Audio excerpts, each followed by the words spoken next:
Hello friends, నేను రాజేంద్ర. ఆంధ్రప్రదేశ్లో కూటమి జనసేన, టీడీపీ, బీజేపీ ఈ కూటమి బలంగా ఉంటే జగన్మోహన్ రెడ్డి పార్టీ వైఎస్ఆర్సీపీ అధికారంలోకి రావడం చాలా చాలా కష్టం. ఆ విషయం జగన్మోహన్ రెడ్డి ఆయన కోపు తెలుసు. పేర్ని నాని గారు, అదేవిధంగా కొడాలి నాని, మిగతా కొంతమంది కూడా పదే పదే ఇదే మాటలు చెప్తున్నారు.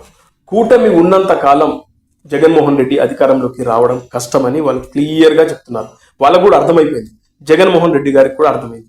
ఈ కూటమిని ఎలా విడగొట్టాలి, కూటమి విడిపోతే కానీ మళ్ళీ వైఎస్ఆర్సీపీ అధికారంలోకి రాదు.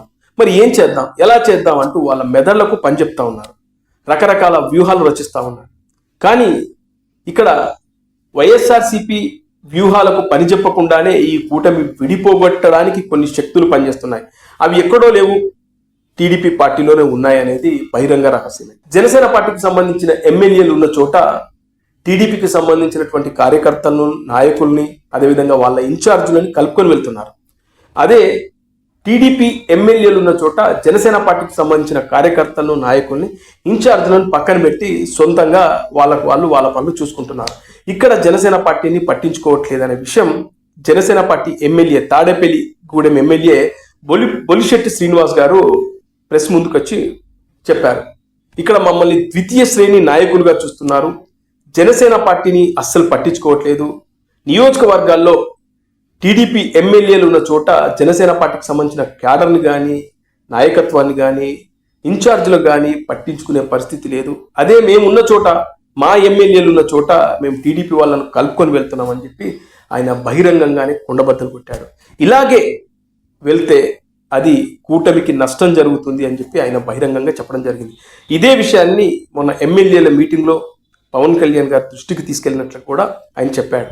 పవన్ కళ్యాణ్ గారు కూడా నేను చంద్రబాబు నాయుడు గారితో మాట్లాడతాను, ఈ ప్రాబ్లం నేను సాల్వ్ చేసే ప్రయత్నం చేస్తానని ఆయన చెప్పారు.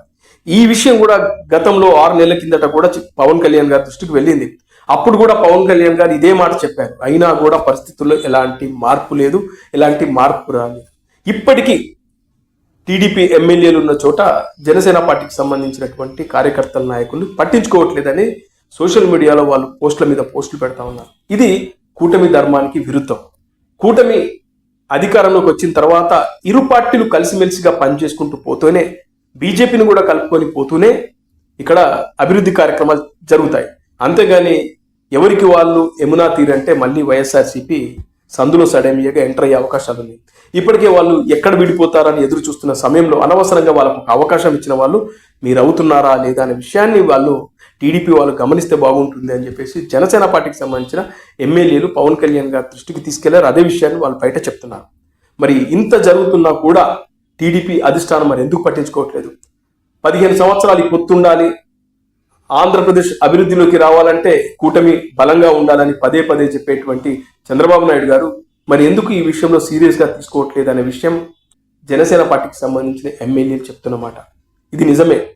గ్రామాల్లో, మండలాల్లో, నియోజకవర్గాల్లో, జిల్లాల్లో అన్ని చోట్ల జనసేన పార్టీని ద్వితీయ శ్రేణి పార్టీగా టీడీపీకి సంబంధించిన నాయకులు, ఎమ్మెల్యేలు చూస్తున్నారు. ఇందులో వాస్తవం ఉంది. మరి ఈ విషయాన్ని పవన్ కళ్యాణ్ గారు కూడా సీరియస్గా తీసుకుంటే ఈ సమస్యకు ఒక పరిష్కారం దొరుకుతుంది.